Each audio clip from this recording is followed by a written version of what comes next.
Hey, what's going on, everyone? And this is another edition of the Sports Insiders. I am Denzel Snipes. That guy is Sean Rusty, the MLB, NBA, NFL, excuse me. He might cross over in the NBA. You just never know. Maybe even a little MLS, some, NHL or something. But he's your one with the most knowledge, sports agent Sean Rusty.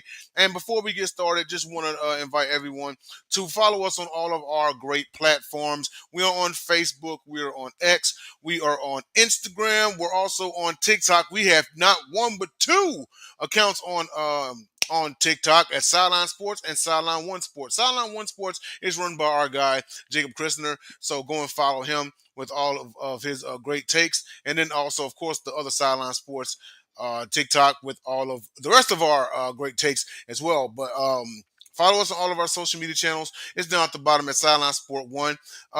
Just continue, get a little bit of a 15-minute show and with some of the latest news.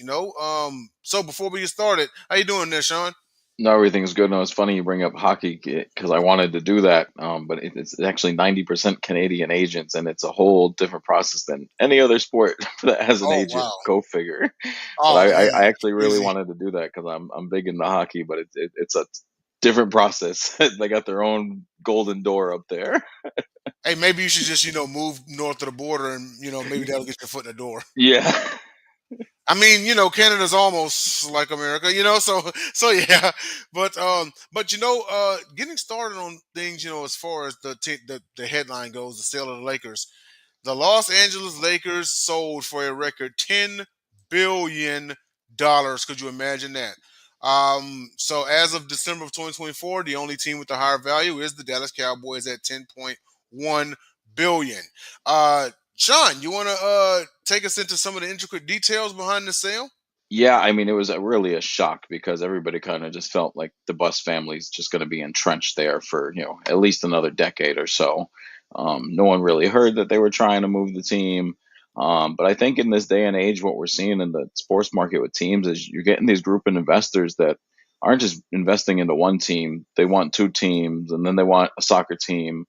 Um, like the 49ers also own a soccer team. The San Francisco Giants own a soccer team. Like these enterprises now essentially is what they're becoming or now are branching out. And I think what you're seeing is not only are you going to see more team sales, but you're going to see more group investments coming in to buy portions of these teams. But in terms of the Lakers directly, like you said, record $10 billion, we really saw it coming. Now the interesting thing for me was same owner, the guy that bought the LA Dodgers a few years ago. And we've seen what he's done to the Dodgers in terms of spending, in terms of keeping them a championship contender. Um, it's clearly a power move on his part. Obviously to add another thing to his portfolio, but in terms of on the court, this could mean if he's putting the same effort into the Lakers that he puts into the Dodgers, we could see a Lakers return to prominence here soon. Right. Yeah, you know, uh, and with team owners like branching out and such and getting like their hands in other franchises and such. One notable name I couldn't help but notice that they're following in this man's footsteps is Robert Kraft. Robert Kraft, he owns the New England Patriots. He also owns the MLS's New England Revolution, and he owns Gillette Stadium. It's the Kraft Group. The Kraft Group, his namesake, they own Gillette Stadium. One of the, I think, few stadiums in the National Football League that is not like owned by the city or anything like that. But yeah, with this sale of the Lakers, it could mean a return to prominence. I mean, of course, that would depend on what goes on, on the actual team, or the team on the court, next season. Um, I think these owners are, in my opinion, they're going to try to branch out a little bit more. It's going to be about more than owning a basketball team, more about owning just one franchise. If they can get their hands on a second, if it's a MLS team or some other league or a hockey team, NHL, or even you have the other semi-pro leagues too. The IHL, the AHL, and other semi-pro soccer leagues as well. But team ownership is team ownership. Yeah, Not an easy and thing to do. Mark Cuban, obviously famously the owner of the Mavericks for quite some time, and Shark Tank, he's actually put together a group with several investors, and their whole new business model is helping groups buy teams.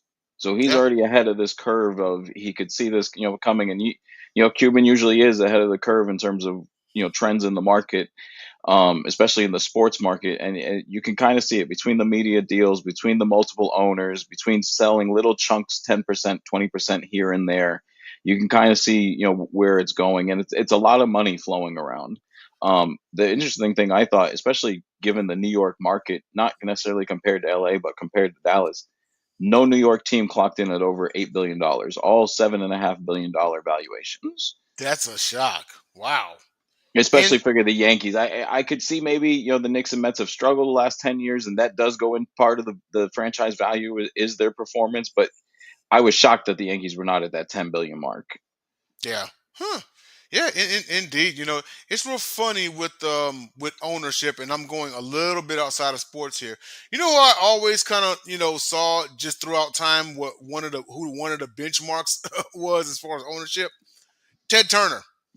Ted Turner at one point in time, and he's probably been a billionaire since like the early 1980s, right?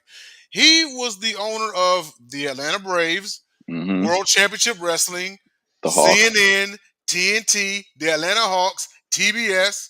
Like he had all of that at once. It's crazy. Yep. So that actually is something else that they could take a look into. Also, is hey, why don't I just own or start up an actual like station, you know what I mean, and kind of own that. And you figure it'd be a little bit more easier nowadays because you have streaming, right? Yep. It'd be a little bit easier versus just hey, I'm just going to start a TV station from scratch. I'm going to start a radio station from scratch, or I'm just going to go and outright buy this radio station, building it all over here on 12th Street. You know, it's a little bit easier now because everything's kind of streamed. There's like podcasts and a whole lot of online shows. So I mean, it wouldn't be such a bad idea to just say, "Hey, I'm going to start a streaming network," which you would think would be a little bit easier, and just kind of go from there. But you know what? We'll go ahead and pivot since the whole show is about NBA. We're going to pivot to oh boy. I really don't want to badmouth this kid because he's a kid, but Ace Bailey, you Yeah. do know that the day after he was drafted, he announced his retirement. Oh, we didn't get that news? Yeah, apparently the day after he was drafted, he told his agent his intent to retire. But let's get to the notes here. I did not see that. That's wild. Yeah, That's but wild. yeah, he was drafted by the one team he didn't want to go to, the Utah Jazz. Um, he tried to do the whole, oh, I won't play for you, I won't play for you, I won't work out for you. These are the teams I don't want to play for and such. You want to dive deep into this one? Yeah, I mean, and it's just one of those things. Even veterans would kind of out and be like, "This is just the way it goes." Everybody went to tryouts. LeBron, even being the number one pick, went to tryouts just in case someone else traded for the number one pick, and Cleveland wasn't going to give it up. But God forbid someone knocked their socks off, with 6 or 7 first rounders for the next decade, you know. But even LeBron, with his status, didn't decline tryouts. And you've got this kid who's not that he's not a lottery pick, but he wasn't the surefire number one. So where your demands are coming from when you're not the surefire number one, kind of, and also what it does to him in the locker room. Right. So he's got to show face, or turn face in terms of putting on a good act in the locker room, whether he likes it there or not, because he's already going to be fighting these guys' attitudes towards him. Going, does he even want to be here? He's going to really have to prove on the court, like, yes, I want to be here.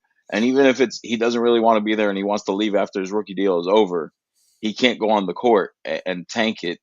Especially being a first round pick. And I think Utah drafting him kind of just says, like, we're not going to let you dictate what we do.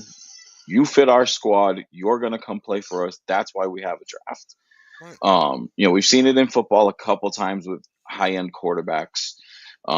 But it not to this extent where you saw guys literally, no, not going to play for you, not going to play for you. And then I thought his choices were kind of interesting. Brooklyn, Washington, and New Orleans. Brooklyn and Washington, I kind of understood. You want to kind of stay close to home. New Orleans, I'm looking at going, what do you see that you want to go play for New Orleans?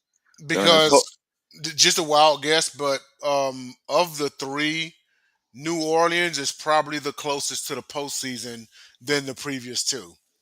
Yeah, because obviously he's not looking at markets. He seems maybe he's got a couple buddies on who knows, but completely different area of the map from his first two choices, and then obviously he falls and he goes to Utah. Um, and I honestly thought he wasn't going to report like you did. I honestly thought wasn't going to report. I didn't hear the retirement news, which is crazy, but I didn't think he would. I actually didn't think he was going to report, and this was going to drag into the summer. So far, though, two summer leagues games, he's put up 18, 17 points, shooting around 43%, which is a nice little clip. Okay. So he's putting his money where his mouth is in terms of his talent. Now, how much of a distraction he becomes throughout the course of his couple years, maybe even early this year, kind of time will tell. He's already been kind of distraction moving in. It's been a little quiet now this week. You have had two good summer league games that should quiet it down some more. But what happens when we have some bad games, or what happens when he says the wrong thing to the media about playing in Utah, and how quickly things could go left for him? Yeah. Yeah, I totally understand it. And well, I guess it looks like for, at least the foreseeable future, he is going to play. But yeah, it was wild how he announced, he said, he told his agent his intent to retire. And I was like, you're not even going to give it a chance. And I'm a Rockets fan. I hate the Jazz, but dude, be appreciative. Like give it a chance. You may be the one to turn that team around. No, and historically, outside of this little slump, going back to the early '90s, like you said, the Jazz were a team you knew were going to the playoffs, and you didn't want to see them late in the season. And that was Malone, post Malone, just Stockton era. They just had solid teams. They Jerry did. Sloan had Jerry Sloan's obviously a Hall of Fame coach. Hats off to what he did with that franchise. But it's kind of like San Antonio, Greg Popovich. You knew even if the roster dipped a little bit, they were still going to be a pain They were in the still ass going to to be in face there. Yep. every night. Exactly. Exactly. And speaking of more NBA free agency, um, let's see, we've got some notable signings. Sean, take it away. Yeah, so we'll run through some quick ones here. Devin Booker just recently in the last 24, 48 hours signed a record 2 year extension, almost 70 million a year, 145 million with the Suns. You've got Jaron Jackson who re-upped with Memphis after they dumped Bane to the Magic. And they're also looking to buy out Cole Anthony just since we're on Memphis. So it looks like what they actually got from the Magic, who they've already traded one draft pick away, is three first, the room to extend Jackson, the room to keep Morant, and they'll hit on some draft picks, and they've got cap room coming next year. Um, Okay. Paulo got a rookie his max extension with the Magic, which is pretty much a given these days with superstar first rounders. Not a lot of guys have walked away from that max extension. The first one, it's kind of the second one where guys get kind of, all right, you guys haven't built around me. Time to trade me. I want to go somewhere else. I want a major market. We'll see what happens though. The new NBA, and we'll touch on that more. The new aprons may slow down some of that movement. The Magic also signed Tyus Jones for only half of their mid-level. Touch on the mid-levels more in a second. Hmm. The Hawks had a big week, trading for Porzingis, signing Nikhil Alexander Walker from Brooklyn, signing Luke Kennard. Now Kennard, given his one strength is 3-point shooting, and he's a big liability, given him 11, and then you see a more rounded player at Tyus Jones only got 7. They Yeah. may have gave a little more than they had to, but they specifically needed a shooter, so not really too much to harp on there. They still have 3.5 million to play with in the MLE level if they wanted to. I mean, Um, was it really too much of an overpay, seeing as they did need a shooter? that exactly. So when you need it, you go get it. It's no different than the Magic and Bane, the Knicks and Bridges. If you need Yeah. that piece, you give up what you need to go get it. Yeah. Even if you felt like you overpaid, or if takes like what we do, feel like you overpaid. Listen, if you make the conference finals or whatever, it worked out. No, and as long as you have the pieces around him to cover up his defensive weaknesses, then it's not that big of a deal. And I think what you have in Atlanta now is you do have a little bit more of a defensive presence. I know Capella's now in Houston, but you got Porzingis there who does change shots and can clean up a little bit if he's on the court with Kennard. So I don't see it being that much of an issue for them. Um, yeah, I'm sure they'll play the matchups and they'll have Walker next to him as well, probably when he's on the court. The Hornets now, they've had a lot of moves.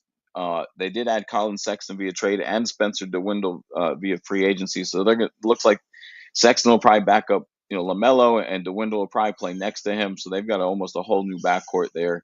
They've made several trades, also signing Mason Plumlee, who was a former Hornet a couple years ago. So the Hornets are trying to come up here. The Rockets, who probably, in my opinion, are the offseason winner at this point.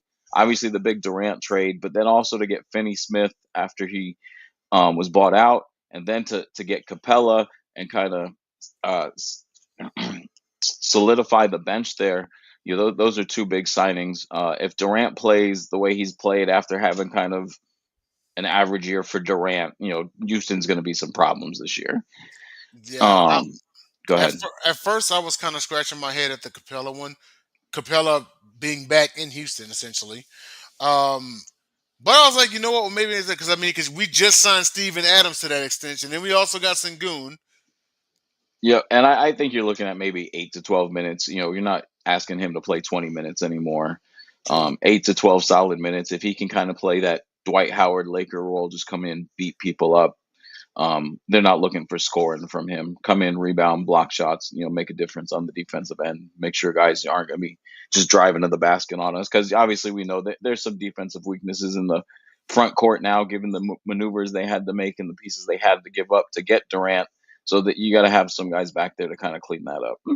Yeah, yeah, absolutely, absolutely. Yeah, and we will definitely see how things are going to shake up. But for right now, that is our show. Once again, tune in and to all of our great shows and follow us on all of our platforms. Once again, we're on Facebook, X, Instagram. We're also on TikTok as well. So for Sean Russi, this is Denzel Snipes, and we will see you all next week.